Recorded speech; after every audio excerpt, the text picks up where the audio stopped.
The 24-year-old transgender woman was killed last Friday in Milpitas. One of the issues people are divided about involves newcomers to this country. Qatar is a place where Muslims aren't safe. They aren't. Islamophobia is real. Flint's water problems began in 2014. Friday marks 1 year since the death of Beloved Slater, a Pahokee trans woman whose body was found burned in a vehicle. Protesters on Hospital Road today expressing their anger at vaccine mandates and other pandemic public health measures. What's my story? First thing that comes to mind is my childhood home, growing up in Kuwait as an expat. I think the thing that comes to mind is the fact that I've moved around a lot. I grew up not really understanding or knowing who I was or who I was allowed to be. Complex. My story is complex, and it can't necessarily be captured in a soundbite.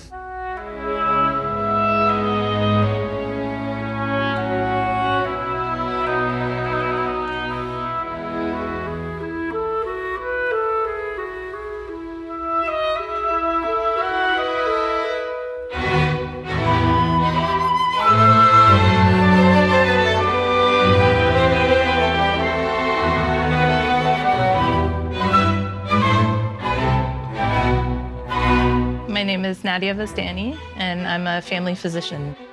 So I was born in Toronto, Ontario, and then I went to medical school in the Caribbean.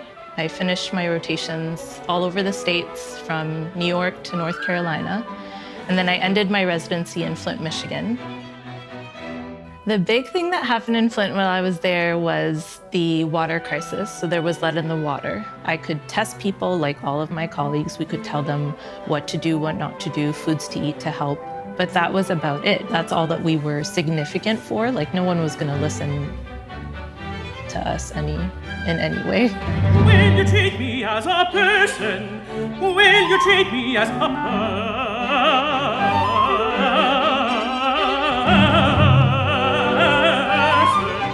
Fix it now before it's worsened. This is not society. Will you treat me as a person? Will you treat me as a person? This is not society. Will you treat me as a person? Fix it now before it's worsened. Fix it now before it's worsened. This is not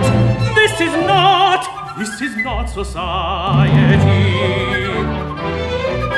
Will you treat me as a person? We begin our show today in Flint, Michigan, where a growing number of residents are demanding the arrest of Michigan Governor Rick Snyder over the ongoing water contamination crisis. This is not society.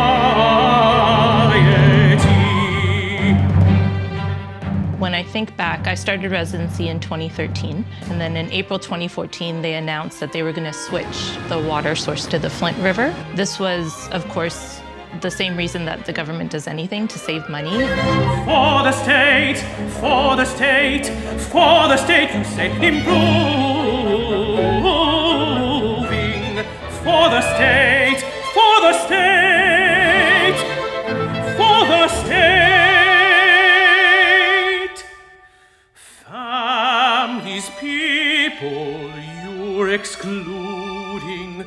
For the state, you say improving. What is your priority? What is your priority? Families, people, you're excluding. For the state improving. This is not society. Shortly after the switch, patients did come in with samples of water that were brown, smelled funny. They came in having rashes, hair falling out. How can you tell someone from the poorest city in the world to bathe themselves in bottled water? You can't. I remember being about 8 years old and wanting to wear my sister's socks. They were purple, and they had little tennis rackets on them. I remember, they were like crisscrossed. My name is Cindy Lynn Han, aka Cindy Lynn Rivers. I am a stand-up comedian and transgender woman, originally from Newfoundland, living in Alberta. I have fought, I am, cried all my tears. My name is Khalil, speaking for myself. Struggled, I could not conform, thought it was a phase. Played every sport, I was the strongest, fastest of all. But my choices were easy, I lived a lie. Trans people aren't always treated like people. I came out when I was 30 years old in Fort McMurray. I was married, 2 kids, and in a career. I had a choice. Wasn't going to do it anymore. I was either come out or die. I chose to die. Because that's what society said. I found a friend. Society said, this is so bad that killing yourself is a better option.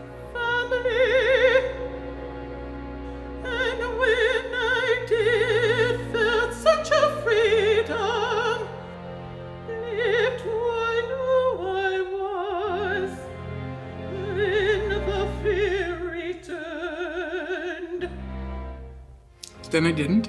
It didn't work. I failed. And here I am. Years later. lots of work, but yeah. Fort McMurray is very oil and gas, super oil and gas. A lot of transient workers and stuff, fly in, fly out. I had my fair share of run-ins with people that weren't so nice or so friendly. A common thing is to like dehumanize us. So take away our human. It, that, creature, thing. You know, we're not people, we're not them, we're not a human, we're not a person. And then they feel like they're justified in whatever they do or say to us after that. You don't want me. I've been through this. I am a tart. I have no more words. You don't want me. I've been through this. I am a tart. I have no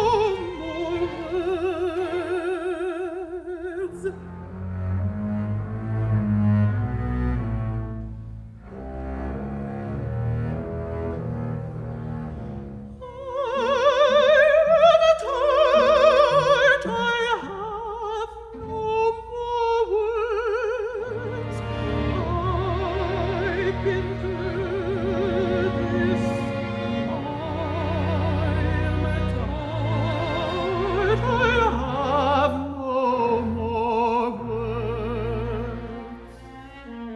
We don't have a lot of overlap with good experiences, really.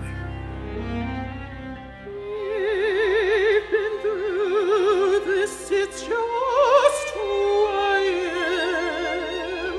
No, I have no more secrets, not one.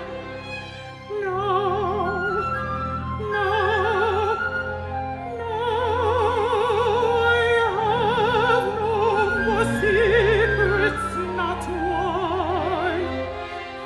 No, no, no, no, no, I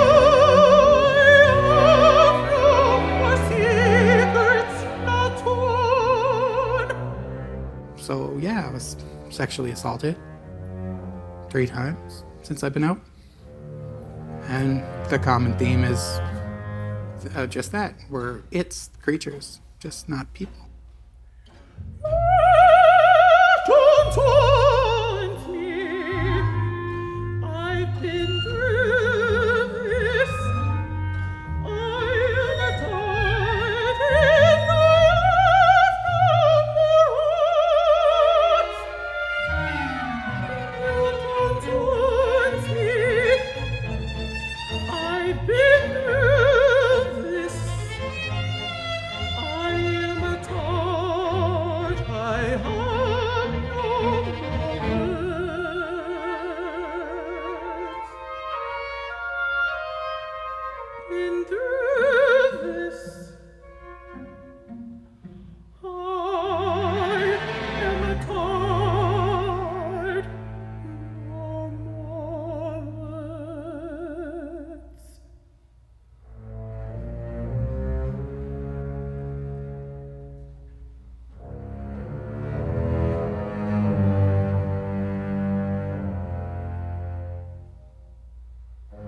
couple of weeks ago, I went to a department store because I had to get a couple of things.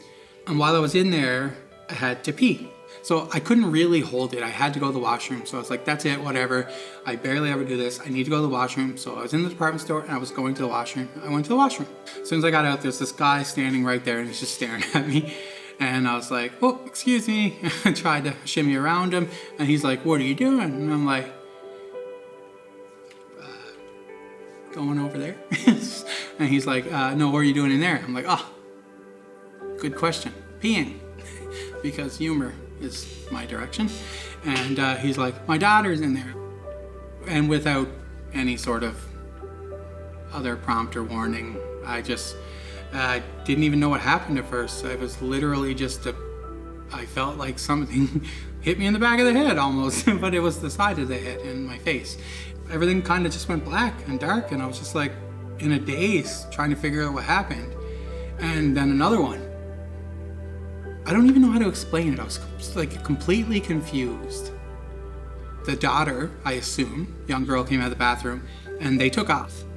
Not running, but just like fairly quickly into the store. I mean, now looking back, people get into the like bystander thing where they're just watching and nobody says anything.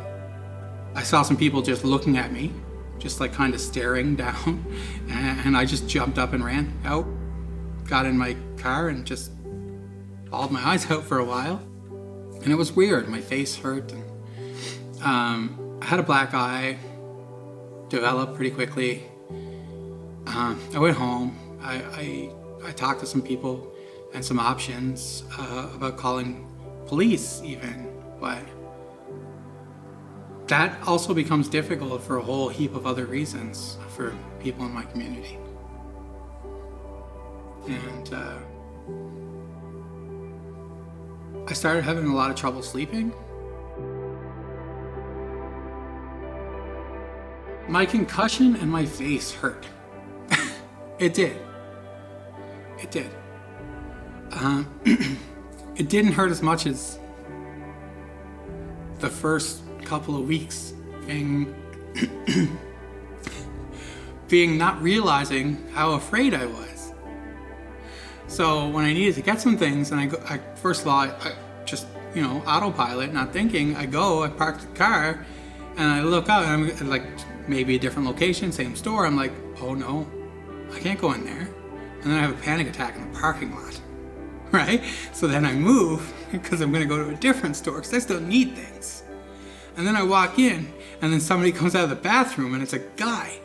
And then for a second, I have like a mini heart attack, because I didn't realize that it's not the same guy.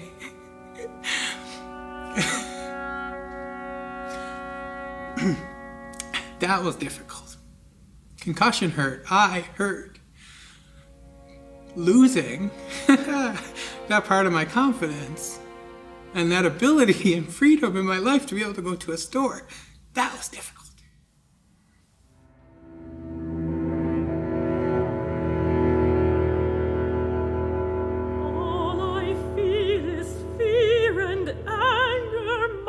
Control it. I can control it. Yes, I can. I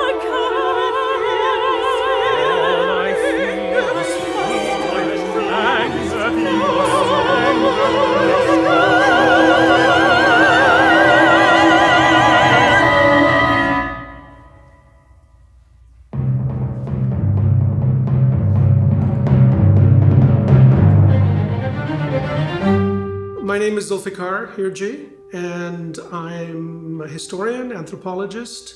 I was born in Kenya and lived in Uganda till about the age of 7. And I came to Canada as a political refugee.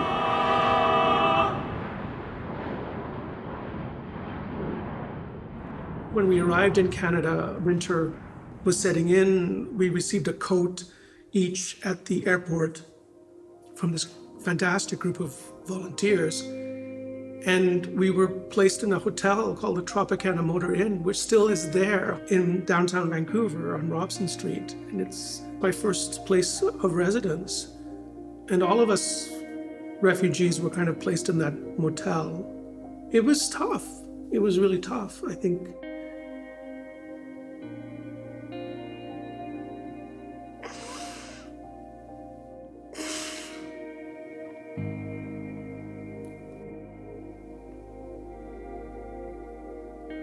Yeah, it was difficult.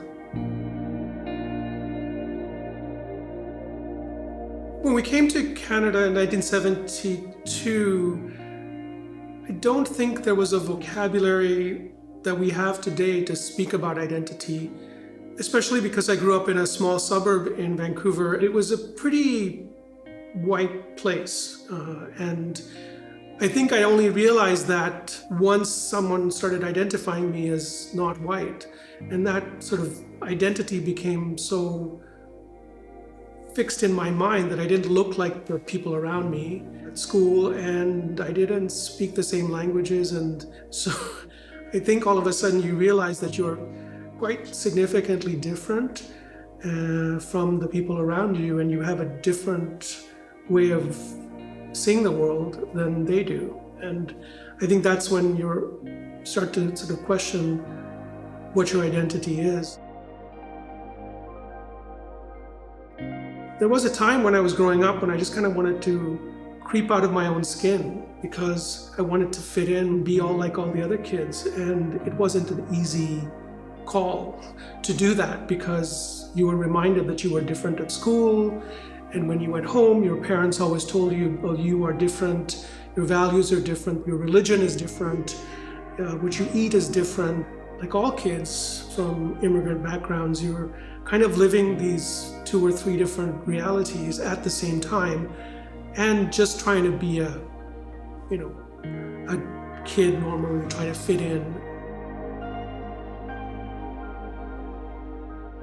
I think the physical violence sort of manifested itself sort of all of a sudden. I mean, I always felt that there was something not the same about me as the other kids around me. At some stage, it started to become quite aggressive. The boys that I was sort of in class with started to become very vocal about my difference. They started throwing rocks and pushing you into ditches, and partly when you're a victim of this, you're constantly asking yourself, what did you do wrong? And what did you do to prompt this behavior on the part of someone else? And that's exactly something that most victims of this kind of bullying, I guess schoolyard bullying, feel, is that they need to change, they need to adapt somehow. And then when that's reinforced, when you go home and the first thing your parents say, well, you must have done something, that kind of stays with you, I think, in some ways, because you always are then asking yourself, how can you fit in? Rather than asking, what is going on in these kids' heads that is making them behave in this way? And I think that many people who have the kind of experience of being bullied because of circumstances beyond their control, their race, their gender, their experience of being from a different religious tradition, their sexuality, all of these kinds of ways of being in the world that are different than the majority way of being in the world, you feel inadequate, especially as a child, I think, because you don't understand and are not kind of mature enough to figure out that in fact there's nothing really wrong with you. It's the people that are, in a powerful position who are shaping that narrative about you. And you don't have the wherewithal or the ability to kind of figure out what is the way to be. And it crops up, sometimes you feel like you've conquered it and then it's back again, especially when you hear the experiences of other people who have experienced the same kind of pain or anxiety or violence. You relive your own trauma through their experience as well.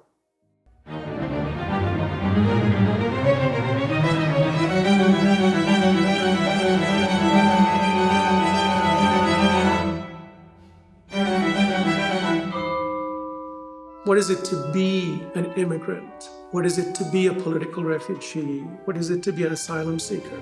What is it to be a Muslim man growing up in Canada, which has a history of violence against Indigenous people? What does it mean to be in Canada when we have increasing instances of Islamophobia and anti-Semitism? Your life history is constantly being shaped by these ways of being in the world, and these scars are part of that inventory. I believe in one and only, in the first and in the last. He alone is the truth. He alone is the truth. I believe in one and only, in the first and in the last. He alone is the truth. He is the truth. He alone is the truth. Alone.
Security,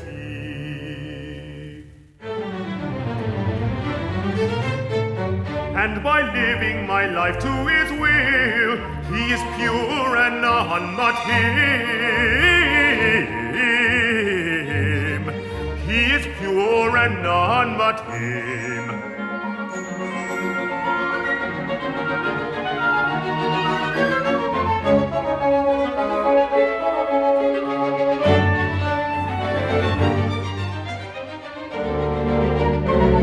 And by living my life to his will, and by living my life to his will, he is pure and none but him. I submit to peace and security, and by living my life to his will, I submit to peace and security, and by living my life to his will, I submit to peace and security. I submit to peace and security. I submit to peace and security. I submit to peace and security. I submit to peace and security. I submit to peace. There is no other one but him, but him. What surprises me about Canada is that its history is still not fully told. Canadians still, many of them, do not want to hear the history of Canada. And when I say the history of Canada, I don't only mean the most important Indigenous history of Canada, but I think the histories of the different immigrant populations who have come to Canada. That I would be in this country now almost 50 years and still see the same curriculum being taught in the school system in social studies or Canadian history as when I was growing up is pretty difficult.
Done with us. Like, we are done with it.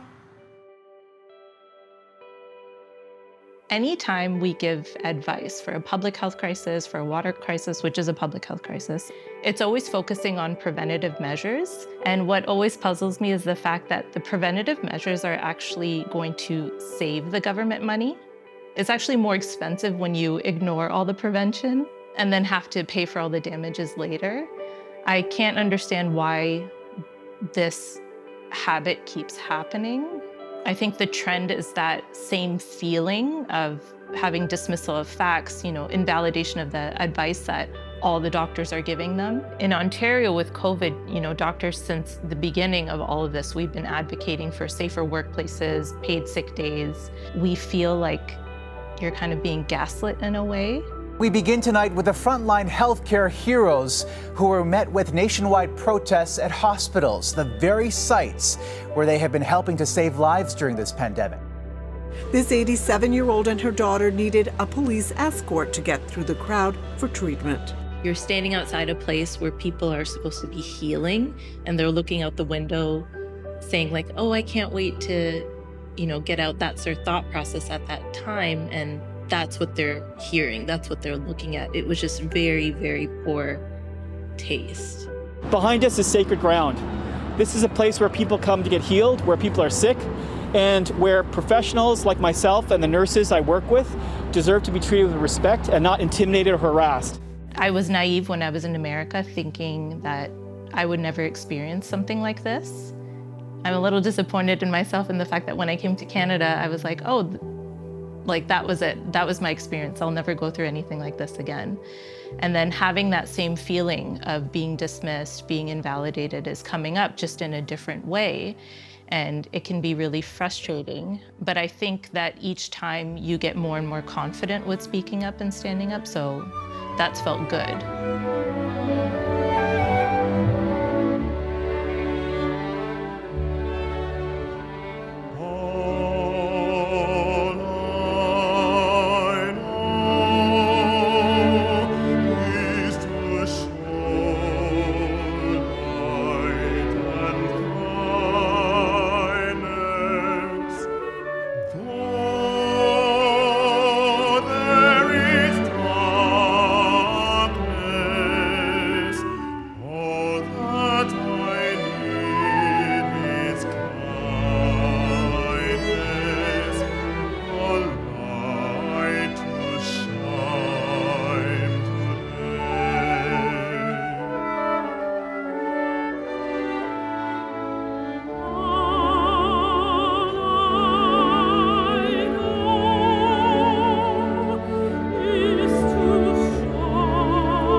My name is Rania Younes. I am at home. I'm a mom, daughter, and outside of the home, I'm a systems designer, community builder, and advocate for new beginnings. Just before coming to Canada, Rania was a young, energetic, career-focused young woman. I graduated with a bachelor degree in mass communication. I specialized in marketing and advertising and focused my minor on psychology. But it didn't translate into anything after I moved here. That it wasn't a recognized degree or credential. Neither was my experience. Even though I had worked in multinational companies on multinational brands that are known worldwide, like global brands, everyone kind of looks at a paper and they'll say, yeah, sure, it looks like you're doing the same things, but I still don't know how you do them. It's not about the paperwork, it's more about people's perception of you. And it's not just a matter of getting used to the culture here. It's just not recognized, full stop, and there's no tangible efforts being done so that that can change. Arab women in particular have a very, very high unemployment rate. I've lived it, so it's not a surprising number for me, but it turned into being angry at myself. And it just became a loop of, I'm angry at this, I'm angry at that, and then because how long could you be angry at a system? At the end, you just channel onto yourself and you kind of say, okay, I must have not been good enough, or it's me, it's not everyone else, right?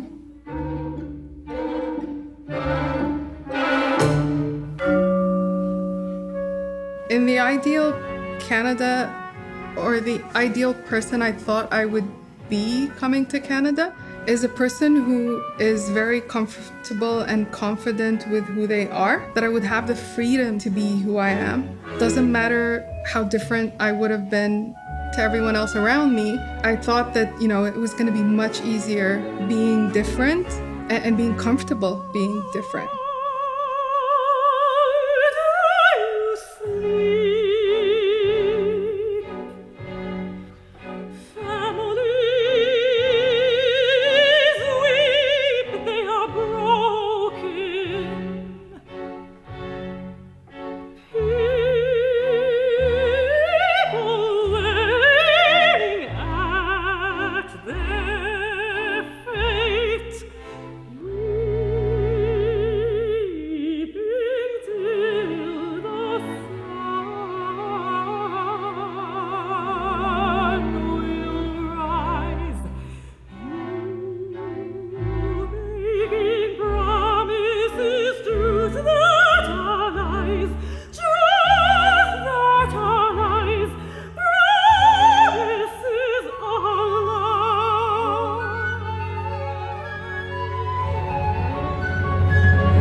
The role that I was meant to play in the school was initially just, oh, here's this exotic kid from Africa. And we are already over 10,000 miles away from home. And so you're kind of pushed into this role of you're strange and different. If you're cast in the role of strange, that's the way you're going to start to behave and be that person that everybody thinks you are. And your ambitions and hopes and desires have to sort of sit in the waiting room while you play out this person that you're supposed to be. I remember years later meeting one of my teachers from high school. Very soon into the conversation, he said, "Oh, you were a strange kid." And I thought to myself, that's a really unfortunate thing to say to someone who's just explained to you that they've had some pretty serious difficulties. A lot of people go, I wish I would have came out when I was a kid. I wish I would have too, but there's just no way. It just wouldn't have happened. Realistically, I couldn't have. I wouldn't be able to go back and do that. Dominique Remy-Fels, Nina Pop, Marilyn Casares, Tony McDade. Just a few of the names of the 37 transgender and gender non-conforming people violently killed in 2020, the deadliest year for trans and gender conforming people on record. The experiences I had, just not being out and playing normal, playing pretend, being what I'm supposed to be, I wouldn't be here. I'd be dead. They would have. You know what you learn when you're a kid in Newfoundland at that age with no internet? You learn this. You learn transgender people are dead hookers on cop shows. And technically, you're still a man, Dan, which means I can knock you around like one. You understand me? And if by some chance you get internet when you're 16 or 17 years old, and you try to look anything up related to it, you're going to get porn. You're going to find porn and dead hookers.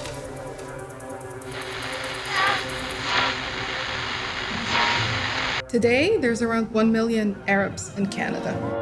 I don't understand their religion, so all I know is about terrorism. Of all religions, they're not just Muslim. They're Christian, they're Jewish, they're atheists. But that's not what you see in the media. You don't see them on the news unless there's trouble. And this, likely the most controversial piece of cloth in the world, makes headlines as the Prime Minister calls the niqab a product of a culture that is anti-women. Why would Canadians, contrary to our own values, embrace a practice at that time that is not transparent, that is not open, and frankly is rooted in a culture that is anti-women? All of this against the backdrop of a contentious new federal anti-terror bill. I'm not sure how that is going to change. I was never represented in media or in office or schools or none of that. I couldn't see myself anywhere. The Arab culture is a very big part of my life, of who I am, and being Muslim is another part of who I am. They don't have to come together, but they do because the media always puts them always in the same category and then always portrays them as hostile, barbaric, extremist. And for women who wear the hijab, it's always oppressed. You're definitely oppressed. You don't have a voice. You're just something that's there that follows. When I think about Flint, I can't help but focus on the delay when it came to lead being in the water. Most people know that the effects of lead lead to irreversible damage.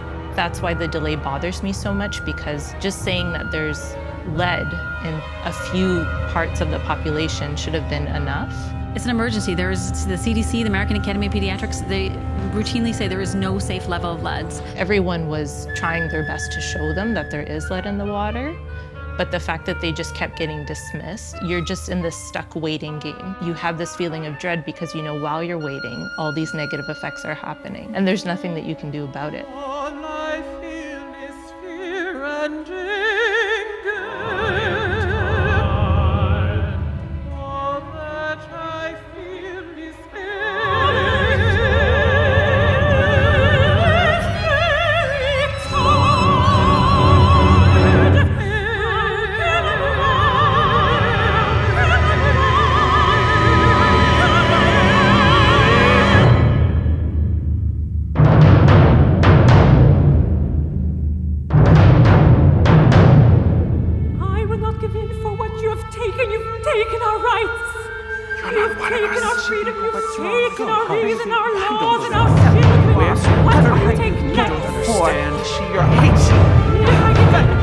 Give me back my charge!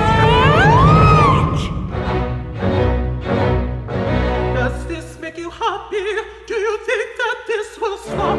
We're stronger than you. Listen, listen, listen, listen to me. I'm only singing words.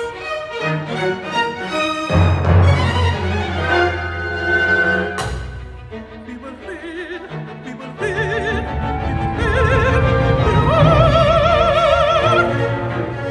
There's actually like a moment where when someone or, an institution dismisses you so much, you actually start questioning yourself. So that does happen where you're like, wait, am I saying the right thing? When you have that happen enough, you will start to have self-doubt. But again, it's that feeling of frustration where you're waiting for them to do the right thing. You're explaining all these preventative measures.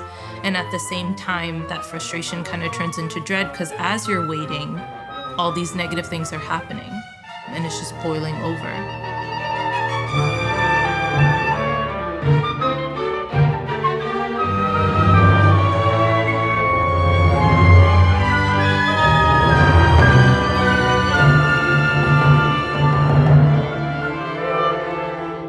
Inside me is a great fiery lion, a sport of almighty and strong pride.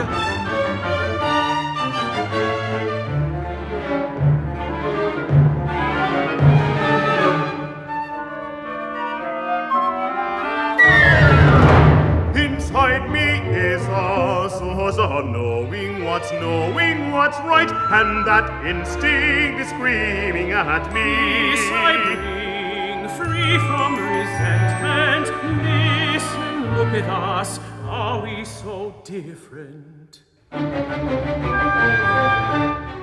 never really thought about it until recently, but the reason why we were sort of political refugees was because a dictator decided that people of my origin were no longer welcome in his country, and it was racism.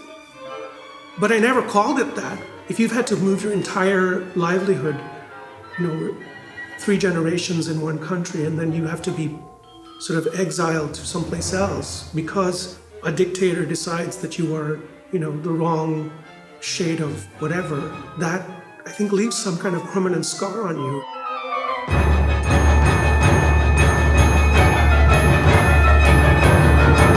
And then when you end up in a country where people are saying the same thing, that level of instability that you can't really verbalize sort of continues on. I think you kind of feel it for a very long period of time.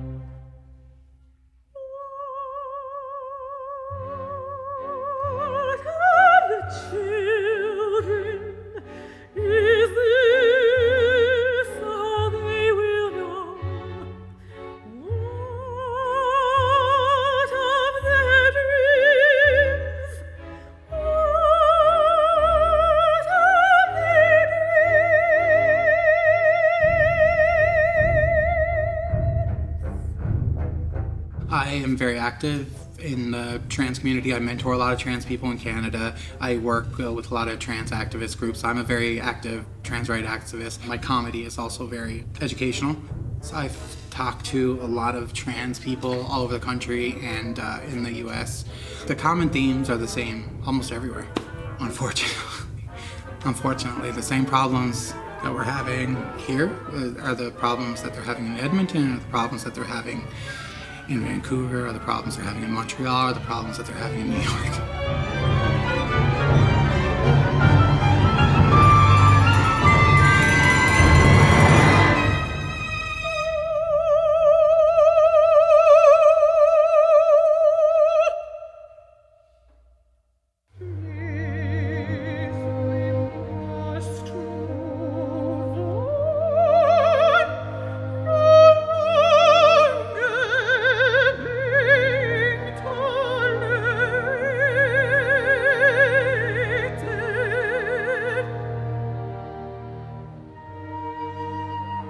It's love and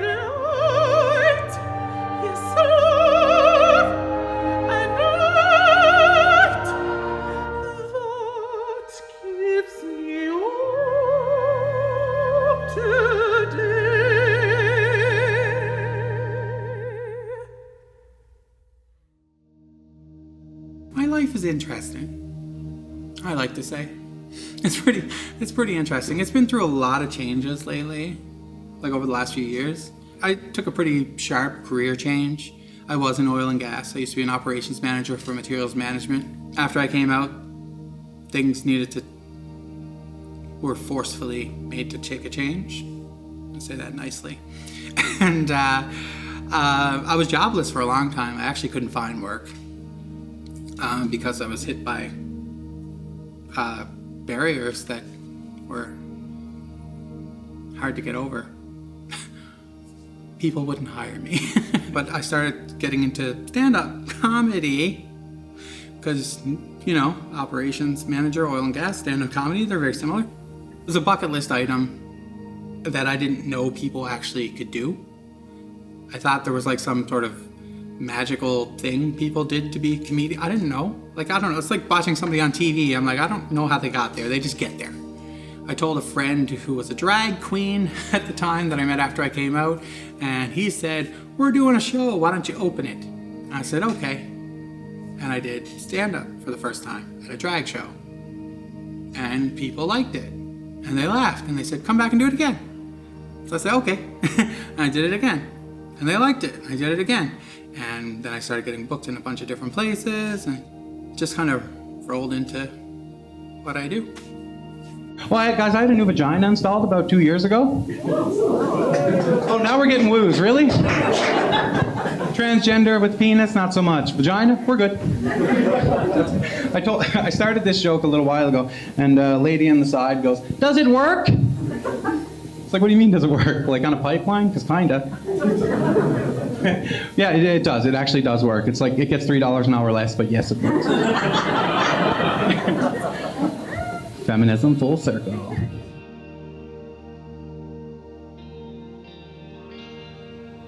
So I don't think I've figured out how to do and be anything but who I am.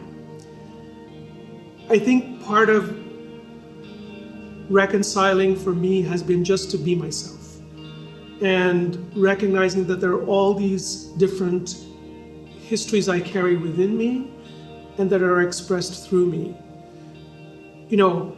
When someone asks me, "Well, where are you from?" I say it's complex, sure. But I always say, well, if you have time, I'll explain it to you. And that opens a door, and it doesn't make the person comfortable because it's not easy. But for those who are willing to kind of take the time and get to know you, I think it's wonderful. I think the resilience comes from recognizing that there are people around who are willing to listen. I think the resilience to move forward and claim a space in a country or in a nation comes from being able to make the lives of those who their histories are still being made better.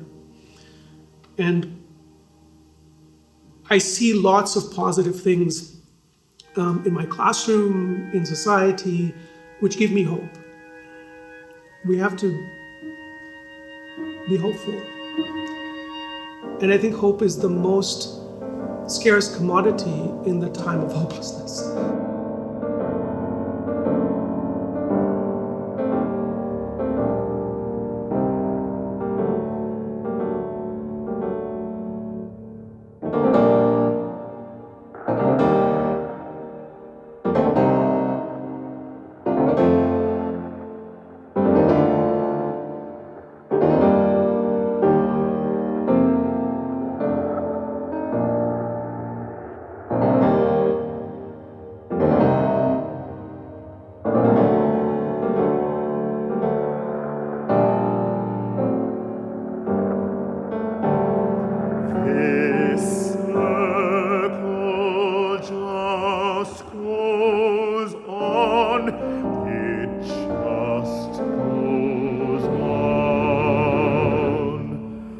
It's repeating itself.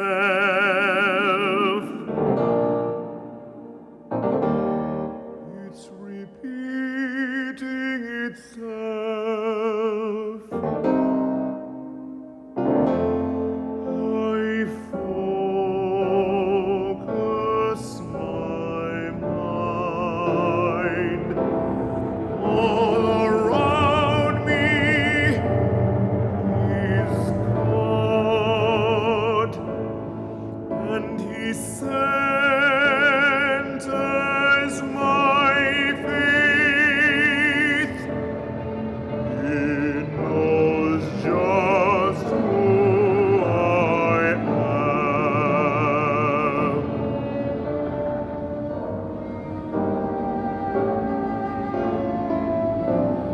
He knows just who I am. I focus my mind. All around me is God, and He centers my faith.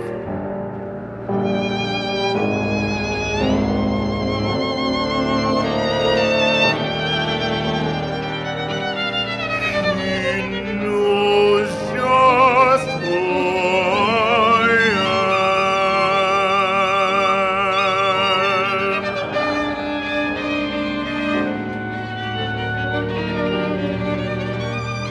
And He centers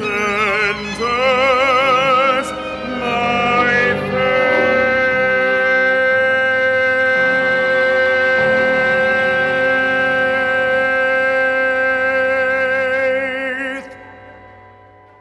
He knows just who I am.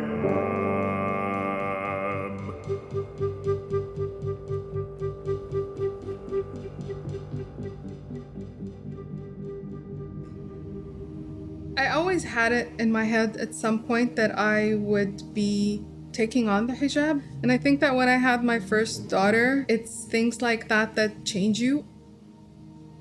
And I acknowledge that this is not how everyone else experiences it, but I grew up in a home where this is a personal choice. No one forces it on you. I've known women who took on the decision of taking off their hijab because they knew life would be different that way for them. And all power to them if that has made their life better and richer, and it's a choice that they made for themselves, absolutely. To me, it was more of a symbol of being recognized for what I bring to the table and what I bring into any society or community. I found the strength and the courage because every time I would ask myself, who are you doing this for?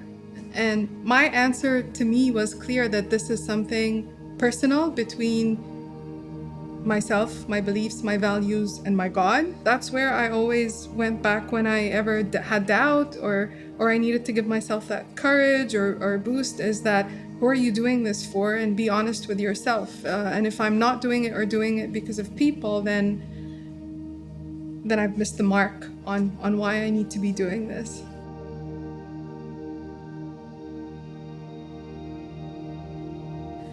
I think because of my experience and my journey, I really gravitated towards working with newcomers and immigrants because I really try to make sure that they succeed.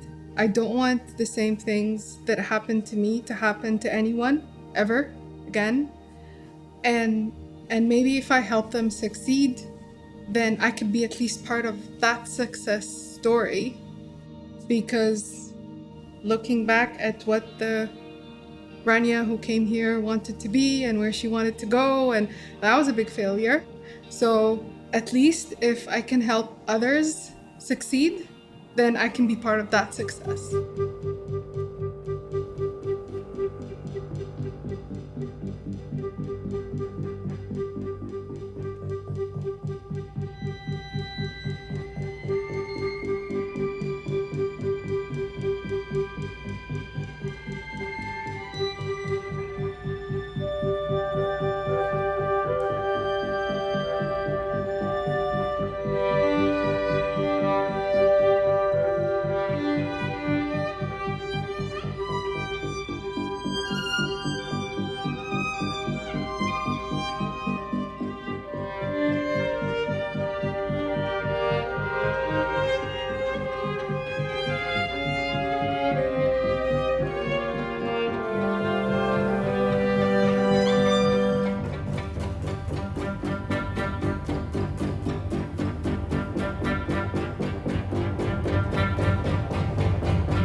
We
are strong.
What do I know is true?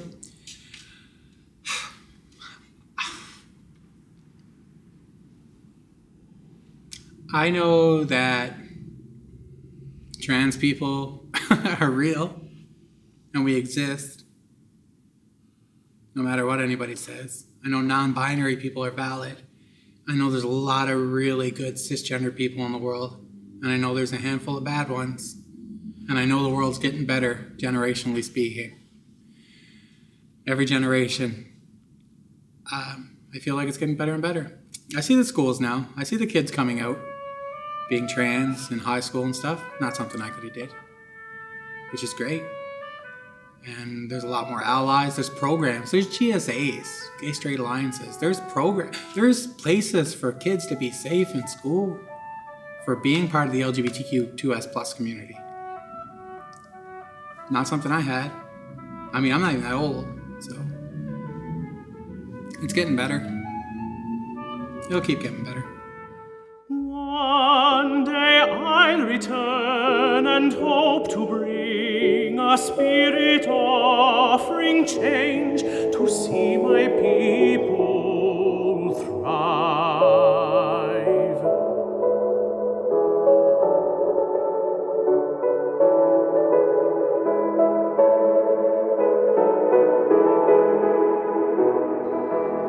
I'll return with new spirits. I'll return and hope for change. I'll return and hope for change.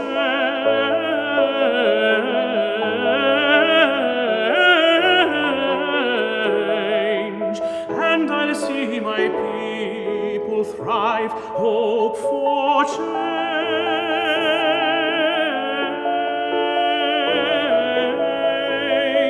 I'll see them thrive, offering peace, and we will change.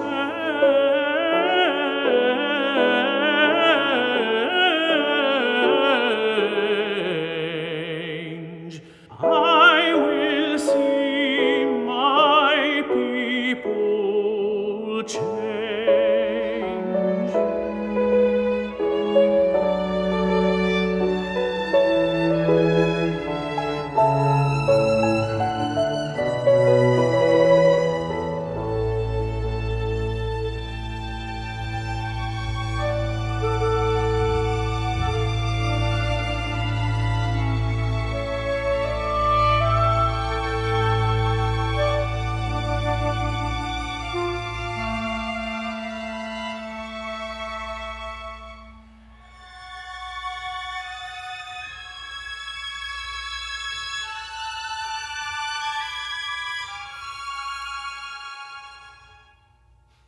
I'm not angry, I am hopeful. People's lives will change forever. Can't you see this makes us strong? We can change.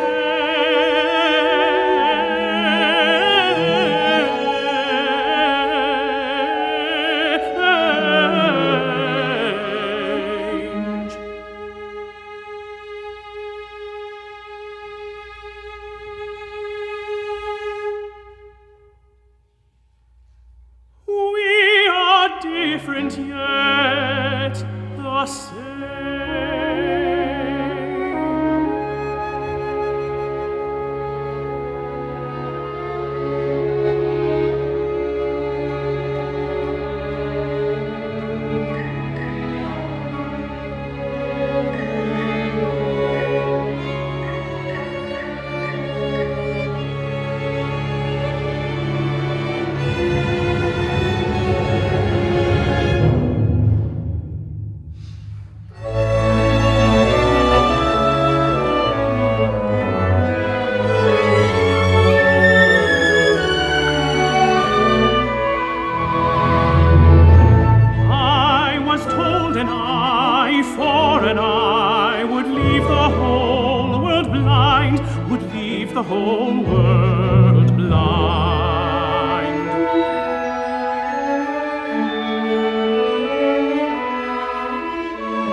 life.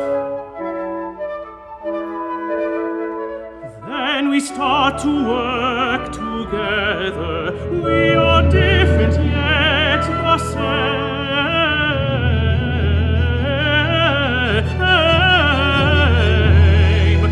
We are different yet the same. We're the same.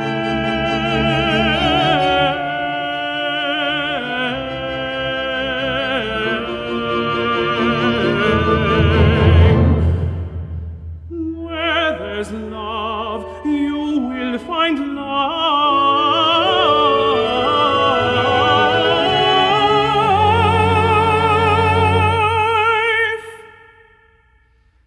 I will see my people change.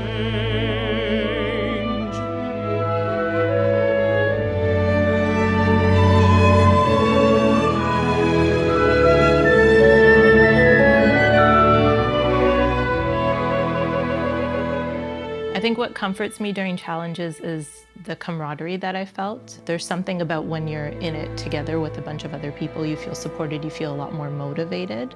And then what I think gives me comfort when I'm experiencing personal challenges, when it's just me, is that I try to remind myself that when you're thinking about challenges, you have to kind of focus on the fact that it's going to shape you, and a challenge always leads to some type of change or growth. When you reflect on, hardships that you've gone through, if you focus on how it shaped you, you can be in a mindset of more gratitude, that's for sure.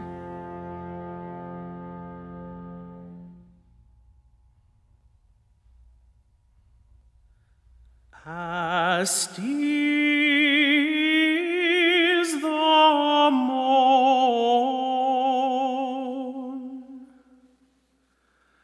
upon the night, as still as the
Still